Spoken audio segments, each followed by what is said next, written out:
예, 안녕하세요. 목소리 들리시나요?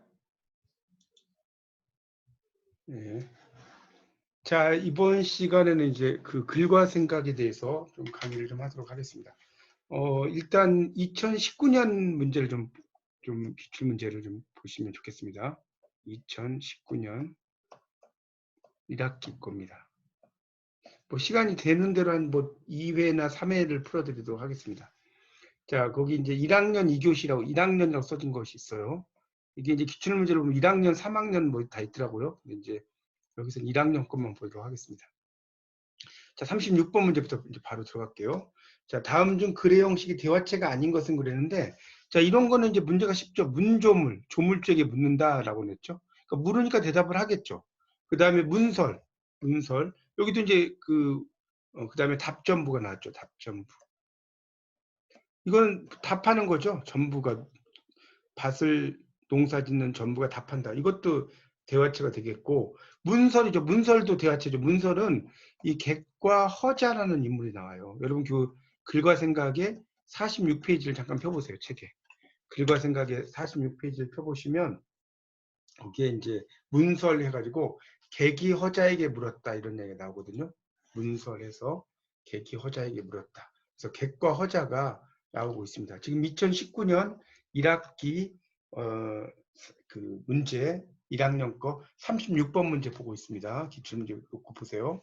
그래서 글의 형식의 대화체는 문조물, 문설, 답전부인데 밀봉설이라고 하는 것은 이것은 대화체가 아니죠. 밀봉설은 그 여러분 교재를 한번 펴보세요. 그 32페이지에 나와요. 밀봉설. 페이지를 잘 적어 놓으세요.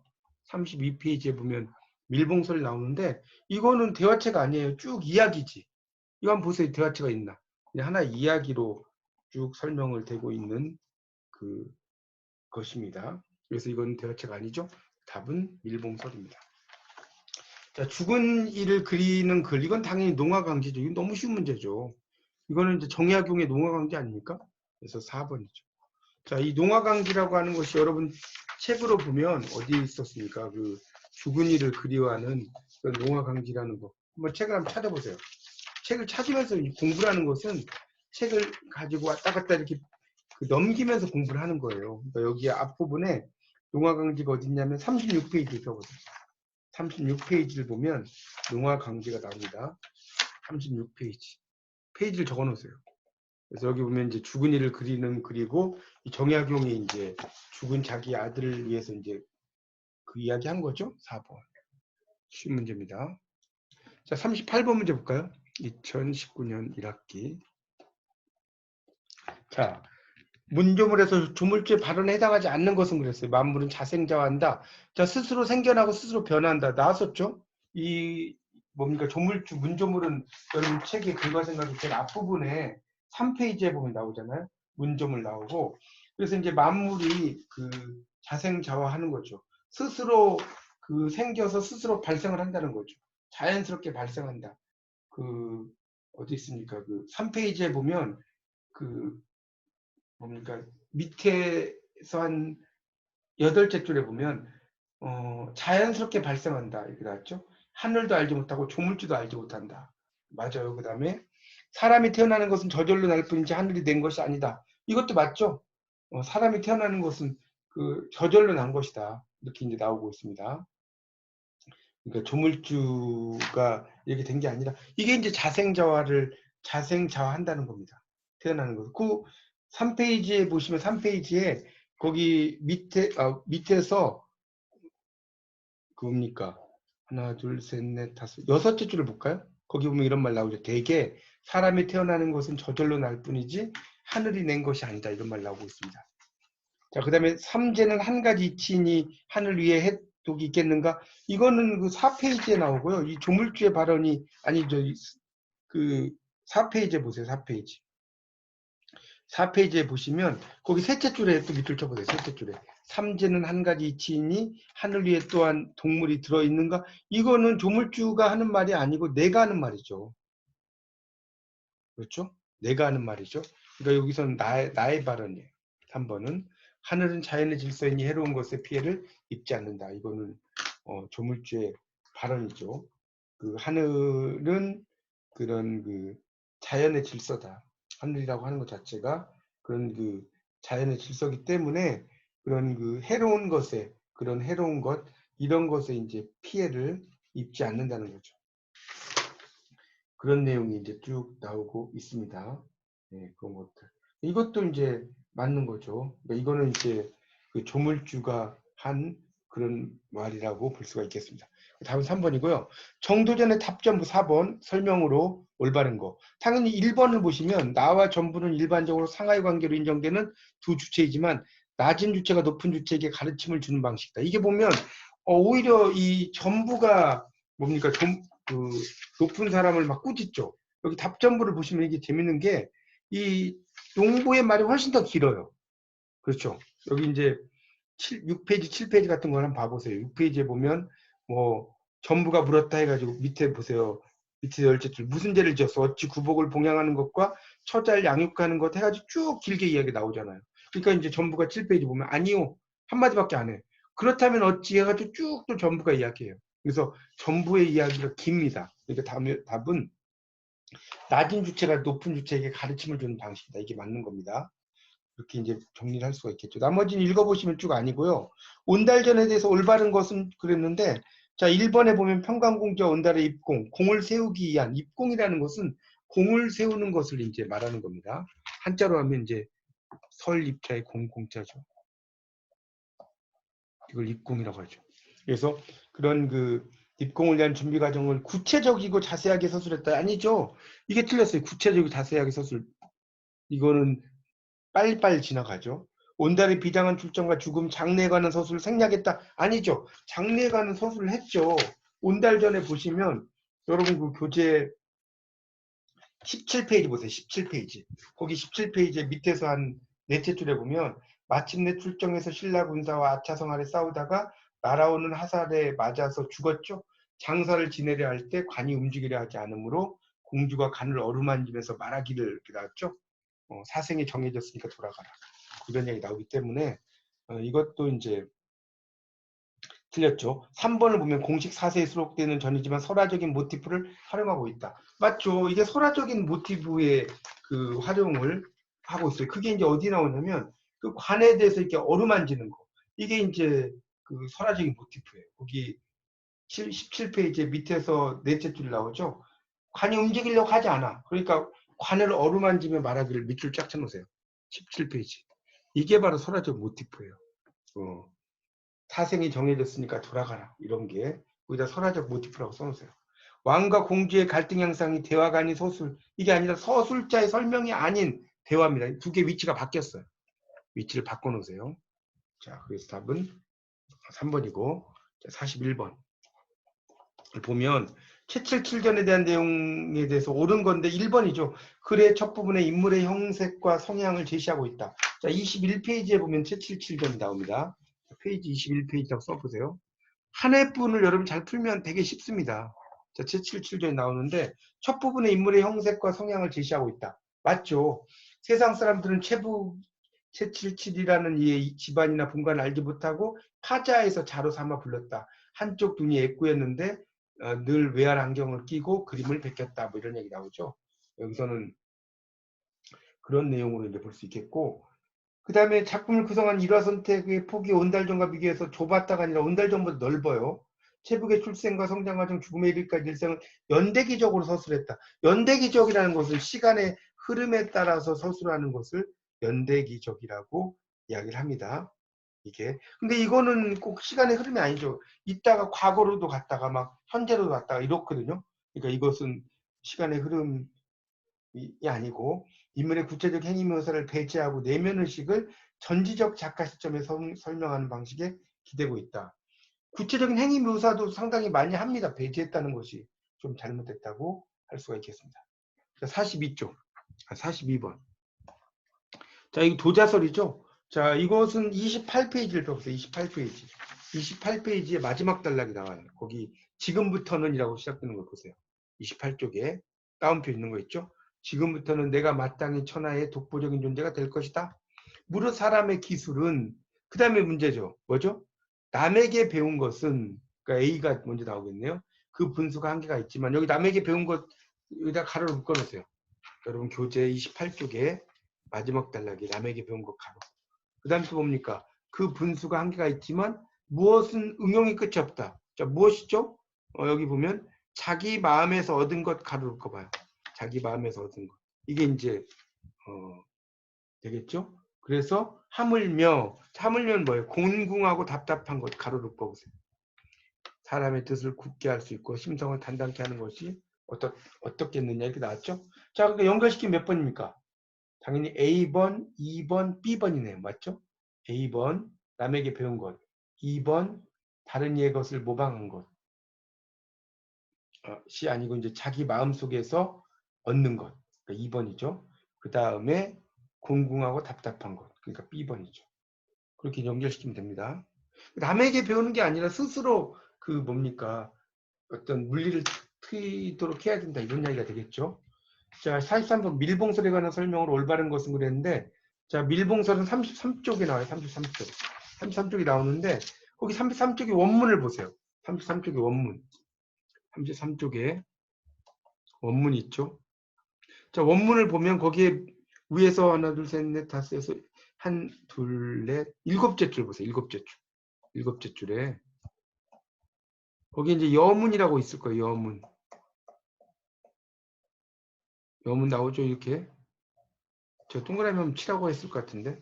여문이 뭐예요? 나는 들었다. I heard, I heard. 나는 들었다는 거죠. 여문을 설정해서 일어가 가공적인 것이 아님을 부각해서 일어의 사실성을 강조했다. 이게 맞죠. 양봉하는 자가 정성을 다했으나 왕벌의 죽음을 막지 못했다. 이렇게 나왔고 이런 이야기가 된 게 아니죠. 의라고 하는 이념이 사람이나 사물의 차이를 반영해서 다르다? 아니 사람하고 사물하고 똑같다는 거예요. 의라는 것. 글쓴이의 감정 노출을 자제하기 위해 부자 간의 관계를 지칭하는 거. 아니 4번 그 위에 거 봐야겠네요. 그 임금과 신하 간의 의리가 양봉하는 자와 왕벌 사이의 관계가 다름이 없다는 점을 강조했다. 이게 이제 임금과 신하의 관계가 양봉하는 자와 왕벌이 아니라 왕벌과 꿀벌이에요. 꿀벌. 이게 좀 잘못됐어요. 왕벌과 꿀벌. 왕벌과 꿀벌 관계죠. 그러니까 이게 임금이고 이게 신하라는 거죠. 답은 그러니까 2번이 되겠습니다. 44번 농화관계에서 잘못된 거 이건 아까 나왔던 거죠. 4번을 보세요. 글쓴이의 감정 노출을 자제하기 위해 부자 간의 관계를 지칭하는 용어를 전혀 사용하지 않았다. 이게 틀렸죠. 지금 44번 보고 있는데 부자 간의 관계를 지칭하는 용어를 상당히 많이 쓰고 있습니다. 농화강지라는 그 작품에서는 36페이지를 보세요. 36페이지. 그래가지고 이제 뭐 저분이 내 아빠야 이런 말도 나오고 그 다음에 이제 그 밑에 보면 아빠가 돌아오셔도 이런 얘기 많이 나와요. 읽어보면 우리 아빠 뭐 이런 얘기 나오고 그러니까 부자 간의 관계를 지칭한 용어를 사용하지 않았다가 틀렸죠. 자, 유승효지병에 대한 설명을 올바른 건데 1번에 작가의 처지를 유시노인에게 투영시켜서 자성적인 태도를 녹여냈다. 답은 1번이죠. 이 자성이라는 것은 스스로 반성한다는 거예요. 스스로 자자의 살필 성자입니다. 이건 한자 좀 써주세요. 자성. 스스로 살핀다. 자, 스스로 살피는 걸 자성이라고 하죠. 이 답이죠. 성현들과 각 작자 자신의 삶을 비교하면서 세상의 이치를 드러내고자 하였다. 성현들과 자신의 삶을 비교한 게 아니죠. 이거는 성현들과 이제 신발 짓는 사람. 유신호인과 성현의 행적을 비교함으로 성현의 가르침이 대단함을 역설한 게 아니라 성현의 가르침보다 신발 신는 사람이 대단하다. 이런 걸 이야기했다고 그랬죠. 세상의 도를 행하기 위해서는 의도하는 자가 의도하지 않는 자보다 우월하다. 자, 이것도 도를 행하기 위해서는 의도하지 않는 자가 의도하는 자보다 우월하다. 이렇게 써야 됩니다. 의도하지 않는 자가 의도하는 자보다 우월하다. 이게 이제 바로 유술 요지명아닙니까? 유시노인. 유시노인이라고 하는 사람은 이제 뭡니까? 우리가 집이라고 하는 것은 그 별을 만들 때 집이지 않습니까? 이 집은 결국 버리는 거죠. 버리는 것으로 뭘 삼아요? 신발 만든 슈즈. 이걸 만드는 거 아닙니까? 근데 이제 우리가 알맹이는 취하죠.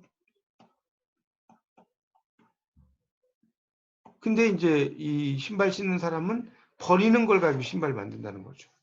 그런 이야기를 쓰는 겁니다. 자, 46번 문제선 51페이지를 펴보세요. 51페이지. 51페이지에 소단적치인이 나올 거예요. 51페이지. 그래서 제일 처음에 이거 제가 시험에 잘 나온다고 그랬죠? 글을 잘 짓는 자는 병법도 알 것이요. 글자는 비유하자면 뭡니까? 군사요. 군사 나오죠? 글 뜻은 장수요. 제목은 적국이요. 고사 인용은 전장의 진지를 구축하는 것이다. 답은 4번이죠. 그러니까 이런 문제가 나오면 잘 모르겠으면 진지를 구축한다 나오잖아요. 진지를 구축한다. 이 고사를 인용한다는 거. 그러니까 적재적소에 이제 중요한 말들을 끄집어내는 거죠. 4번. 한용운에 대한 설명으로 옳지 않은 것은 한용운은 뒤에 가서 이제 현대문학에서 나오죠. 63페이지를 펴보시면 한용운이 나옵니다. 63페이지. 그래서 시 외에도 다수의 한시와 시조 소설이 있죠. 그 다음에 잡지 유심을 발간하고 대중의 개화 개몽에 힘썼죠. 월간지 불교를 인수하고 많은 논문을 이렇게 했다. 이런 이야기는 제가 이제 한용운의 생애에서 상당히 중요하니까 잘 보라고 그때 말씀드렸던 것 같은데 84쪽 이건 이제 84쪽부터 85쪽 정도를 보시면 됩니다. 그래서 의열단 선언문을 기초한 사람은 신채호예요. 신채호. 한용운이 아니고. 여러분 교재 86페이지. 86페이지 펴보세요.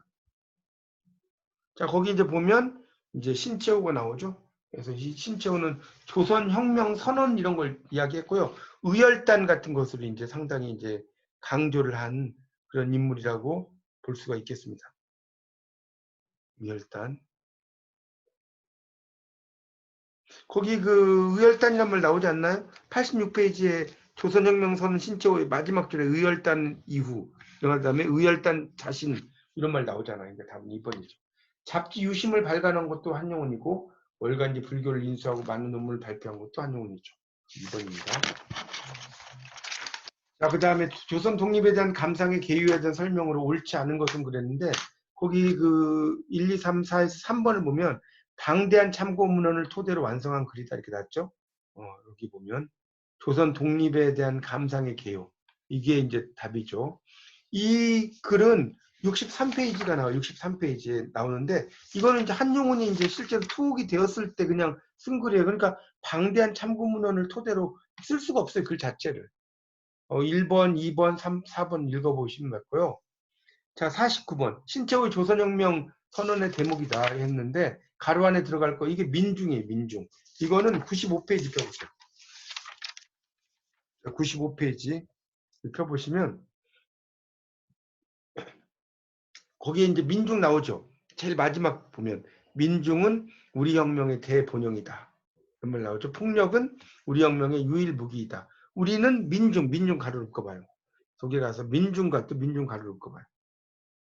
휴수라는 건 뭐냐면 써놓으세요. 손을 잡고라는 뜻이에요. 휴수하여. 부절하는 폭력. 뭐 이렇게 나오고 있습니다. 자, 이광수에 대해 설명으로 옳은 건데 답은 3번이죠. 개척자, 재생, 유정, 단종의사 등이 있다. 답은 3번이죠. 1번에 보면 오장 마스이 송가는 서정주예요. 서정주. 그다음 최초 작품은 일본 소설 사랑인가. 이거 시험에 되게 잘 나옵니다. 이게 국문 소설이 아니라 사랑인가가 일본 소설이에요. 일본 소설. 이것으로 이제 이광수가 그 나온다라는 걸 저번에도 제가 이광수에 대해서 이제 이야기를 했을 텐데 110페이지 보세요. 글쓴이 소개 밑에서 둘째 줄. 일본 유학 당시 이보경의 이름으로 쓴 일문 소설 사랑인가 이름만 나오죠. 자, 맞습니다. 장편으로 개척자 맞죠. 여기 다찌지로 시지오는 이거는 112쪽을 더 보시면 112쪽.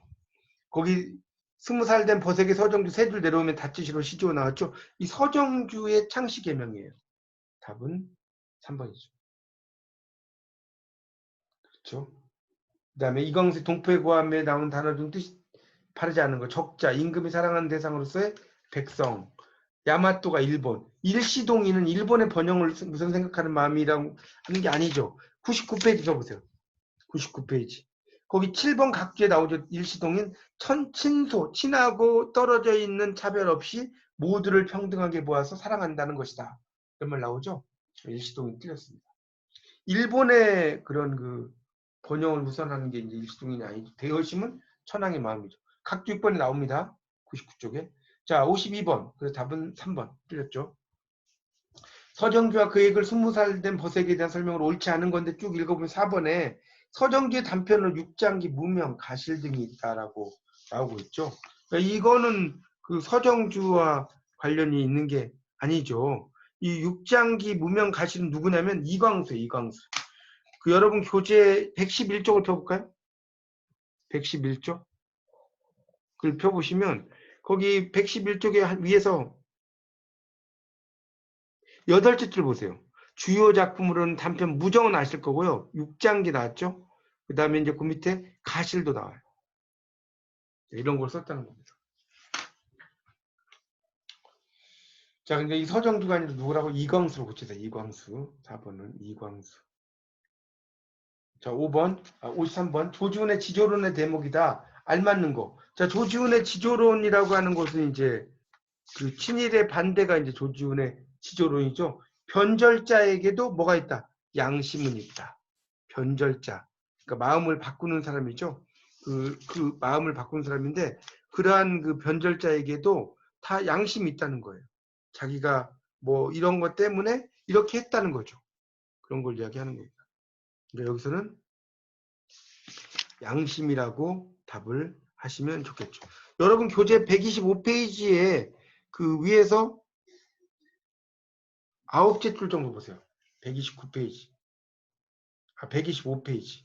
125페이지에 위에서 한 9째 줄 변절자에게도 가로는 있다. 양심 가로를 꺼놓으세요. 자, 조준에 대한 설명으로 옳지 않은 것은 그랬는데 박목월 박두진과 공통으로 청록집을 간행했다. 맞죠? 그 다음에 풀립단장 조지훈 시선은 전통지향적 시세계를 심화시켰다. 1939년 문장지에 작품을 썼다. 자, 전생에 내내 현실 정치에 관심을 두지 않고 초탈한 삶을 살았다.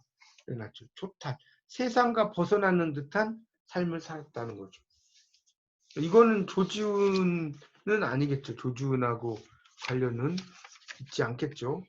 조지훈은. 그러니까 여기에서는 당연히 답은 4번이 되겠습니다. 이 조지훈은 이제 막 종군 작가로도 활용하고요. 그래서 세상과 많이 가까워지려고 많이 했습니다. 자, 55번 관련 있는 제목. 김창걸이 쓴 작품이다. 1940년대 식민 암흑기의 상황을 보여주고 있다. 상당수 작가들이 친일과 어용의 붓을 들었던 시절에 작가 정신을 지키고자 한 군인들의 태도에 대해 생각해 볼 수 있다. 이게 바로 절필사죠. 자, 127쪽이라고 써놓으세요. 자, 127쪽에 보시면 이 절필사가 나오고 있죠. 글을 안 쓰는 이야기. 자, 함석헌에 대해서 옳지 않은 건데 쭉 보면 4번이죠. 진보적 평론지인 사상계를 창간하였다라고 나왔는데 함석헌이라고 하는 분이 이제 상당히 좀 뭐랄까요 독특한 분이라고 그랬죠. 그래서 여러분 교재에도 나오고 있는데 163쪽 보세요. 함석헌은 종교의 사회운동가 평안북도 용천에서 출생을 했습니다. 양시 공립고등보통학교를 거쳐 평양고등보통학교에 입학했다. 이렇게 나오고 있습니다. 근데 진보적인 평론지인 사상계를 창간한 게 아니에요. 사상계는 맞아요. 164쪽에 이건 몇 줄, 한 20줄 정도 내려가면 이후 종교적 강연 활동을 하다가 1956년부터 사상계를 통해 논객으로 활동하였다. 그렇게 나올 거예요. 그래서 창간이 틀렸다는 거죠. 논객. 그렇게 이해하시면 되겠습니다. 자, 그래서 답은 4번. 자, 김수영액을 실험적인 문학과 정치적 자유에 대한 설명으로 옳은 것은 4번이 살아있는 문화는 본질적으로 불어나는 것이다. 이거는 김수영에서 제가 이야기를 했죠. 모든 그 살아있는 문화 이런 것들 다 불어나다라는 것을 그러니까 김수영이 이제 그래서 이야기를 하고 있죠. 모든 살아있는 것은 불어나다라고 하는 것이 바로 이제 그런 내용이 등장을 하고 있습니다. 이제 그런 것들도 이제 여러분이 쭉 잘 정리를 하시면 되겠습니다. 그런 것들이 이제 상당히 또 중요한 그런 특징이라고 볼 수가 있겠습니다. 자, 그래서 답은 4번이고요. 그 다음에 그런 내용이죠. 그러니까 이런 것들은 여러분이 이제 그 뭡니까? 더 읽을 거리 있잖아요. 더 읽을 거리. 이런 걸 좀 자주 이렇게 보셔서 여러분 걸로 지식을 만드셔야 됩니다. 더 읽을 거리에 뭐 얘기가 나오거든요. 그런 것들 꼭 보시고 여러분의 관점으로 만드셔라. 자, 그 다음에 아래에 보기는 서경식액을 수레바퀴 자국에 보인 물속의 붕어, 모어와 모국어, 옳지 않은 거. 일반적으로 언어 소수자란 하나의 국가 내부에서 그 나라의 다수자와 다른 모어를 가진 사람들이다. 맞죠? 모어는 자신이 국민으로 속해 있는 국가의 국어를 가리킨다. 이거는 이제 모어가 아니라 이거는 이제 모국어죠. 모국어. 모국어로 고쳐놓으세요. 모국어. 이렇게 고쳐야 되겠죠. 모어와 모국어가 일치하는 경우는 국가 내부의 언어 다수자들 뿐이다. 언어 소수자 예로 이렇게 있다. 59번. 11강의 언어의 문화적 가치에서 주장한 바와 거리가 먼 거. 2번. 획일적이고 순수해야 된다가 아니죠. 언어의 문화적 가치에서는 언어는 이제 거기 그 192쪽의 두 번째 단락 둘째로 동그라미 쳐보세요. 우리가 경계해야 할 것은 지나친 획일성과 순수성에 대한 환상이다라고 나오지 않습니까? 자, 그런 거. 그래서 답을 찾을 수가 있겠죠. 그래서 언어는 획일적이고 순수해야 된다. 틀렸고. 60번 로만 야코스인 제시한 언어 6가지 기능 가운데 정보적 기능이라는 게 뭐예요? 관련 상황에 대해서 말하는 사람이 듣는 사람에게 내용을 알려주는 기능입니다. 그게 이제 정보적 기능이죠. 여러분 그 보시면 195쪽부터 쭉 나오거든요. 195, 197 쭉 나오는데 자 당연히 이제 그 의미를 잘 따져야 되겠죠. 그러니까 관련 상황에 대해서 말하는 사람이 듣는 사람에게 내용을 알려주는 기능이다. 이렇게 이제 보시면 되겠습니다. 이게 이제 로만 야콥슨의 이야기로 여러분 쭉 이해하시면 될 것 같습니다. 자, 61쪽 순이와 바둑이라고 말하는 것이 바둑이와 순이라고 말하는 것보다 귀에 부드럽다는 이게 바로 미학적 기능이죠. 이거는 199쪽이라고 써놓으세요. 199쪽에 보시면 미학적 기능이 나올 겁니다. 순이와 바둑이가 이제 바둑이와 순이 어떤 것이 귀에 부드럽게 잘 들리느냐. 자, 철수 엄마, 영희 엄마 오랜만이네. 어디 가세요? 안녕하세요. 요즘 잘 지내세요? 오늘 날씨가 참 좋죠. 그러게요. 그럼 다음에 또 봬요. 이게 바로 친교적 기능이죠. 이거는 198이라고 써요. 198쪽에 보시면 친교적 기능이 나옵니다. 자, 채말리 등이 원문 창제 반대 상소문에서 언급한 내용과 거리가 먼 것은 그랬죠. 채말리가 이제 언급을 한 것도 있죠. 그래서 여기 보면 3번에 중국 글자를 빌려 통용하는 것은 마치 둥근 구멍에 모난 자루를 낀 것 같이 어긋나는 일이다. 라고 했죠. 채말리는 한자를 예찬하는 사람이에요. 한글보다는. 한자 예찬. 근데 이거하고는 상관이 없죠. 중국 글자를 빌려 통용하는 거. 마치 둥근 구멍에 모난 자루를 낀 것 같이 어긋난다.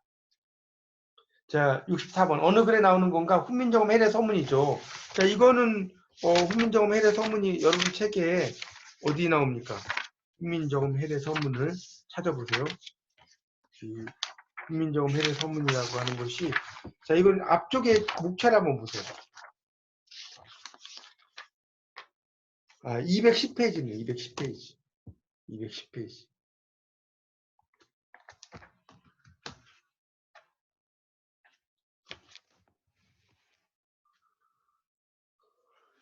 자, 그 다음에 표준어가 가지는 기능으로 보기 어려운 거 분화의 기능이 있죠. 통일의 기능, 우월의 기능, 준거의 기능이 바로 표준어의 기능이죠. 통일을 시키고 우월하다. 그 다음에 준거, 기준이 된다는 거죠. 표준어의 조건에 해당하지 않는 것은 뭐겠어요? 순수한 우리말 2번이죠. 표준어의 조건에 해당되지 않는 것은 순수한 우리말. 교양 있는 사람의 말이고 두루 쓰는 말이고 서울말이다. 교재 13강의 우리나라 방언과 그 국문학에서 설명한 내용과 거리가 먼 것은 4번에 보세요. 고전문학 작가들은 모두 자신의 지역 방언으로 작품을 창작하였다. 그런 것들이 이제 있겠죠. 그러니까 고전 작가들은 모두 다 자신의 지역 방언으로 작품을 창작하였다는 겁니다. 자, 이게 이제 13강에 보면 방언과 표준어 해가지고 쭉 좀 설명이 나오고 있습니다. 표준의 조건에 해당하지 않는 게 순수한 우리말은 아니죠. 그러니까 2번이죠. 현대에 사는 사람들이 두루 쓰는 서울말이죠. 자, 13강이 우리나라 방언과 국문학에서 설명한 것과 거리가 먼 것은 그랬는데 4번에 고전문학 작가들은 모두 자신의 지역 방언으로 작품을 창작하였다. 아니라고 그랬죠. 틀렸습니다. 그 다음에 68번 소리 언어에 대하여 문자 언어가 독자적 기능을 가지고 있다는 주장이 근거가 되지 않는 것. KBS보다 KBS를 쓰는 게 좋다는 것. 문자 언어는 눈을 위한 것이다. 소리 언어를 고르면서 외국어 시절을 읽고 겪는 경우가 있다. 3번 문자 언어는 소리 언어로 환원되어야만 의사소통을 이 기능을 발휘할 수 있다. 이게 이제 소리 언어의 특징이 되겠죠. 그래서 답은 3번이 되겠고요. 자, 일단 70번 문제부터 보면 70번. 한글 전용의 결과를 얻을 수 있는 장점을 보기 어려운 것. 쭉 보면 온 국민이 글자는 든다. 문자 생활을 기기하여 편하다. 문화적 자존심을 확립할 수 있다. 2번 동음이어의 구별이 쉽게 된다. 아니죠. 동음이어는 뭐 다르게 될 수도 있는 거죠. 자, 이제 마지막에 보면 그런 내용으로 정리하시면 될 것 같고요. 69번에 한글 맞춤법 통일한 거 다른 거라고 그랬죠. 그래서 이제 한글 맞춤법 통일을 하는데 1933년 조선어학회에 의해서 제정 공포되었다. 그렇게 나오고요. 그 다음에 대체로 주시경의 맞춤법 이론을 토대로 했다. 세 번째 15세기 이래의 전통적인 맞춤과 다른 원리에 의한 것이다. 이렇게 나오고 있죠. 그런 것과 다른 원리에 의한 것이다. 이렇게 정리를 하시면 되겠습니다. 자, 일단 이렇게 해서 제가 2019년 1학기 문제를 한번 풀어봤거든요. 여러분이 그런 걸 토대로 해서 여러분이 또 직접적 풀어보셔야 됩니다. 제가 35분이니까 45분까지 다시 녹화 초대를 할 테니까요. 잠깐 쉬시고 그대로 놔두시고 들어오시면 될 것 같습니다. 네, 이렇게 감사합니다.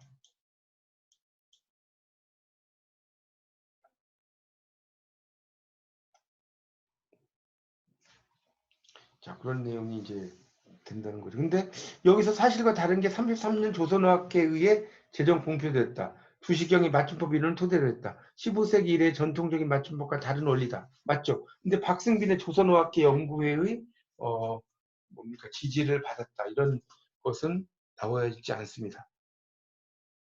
자, 70번 한글 전용의 결과를 얻을 수 있는 장점으로 보기 어려운 거 2번 이제 동음이어의 구별이 쉽게 된다. 동음이어의 구별이 쉽게 되죠. 그렇죠? 우리가 사고라고 해버리면 생각하는 사고인지 교통사고인지 알 수가 없단 말이에요. 그래서 동음이어가 철저하게 이렇게 이제 되어가고 있다는 것을 이해하시면 될 것 같습니다. 네, 일단 이렇게 해서 제가 1교시 수업은 좀 끝내고요. 2교시는 45분에서 50분 사이에 할 테니까 잠깐 쉬시고요. 그 다음에 또 이어서 하겠습니다.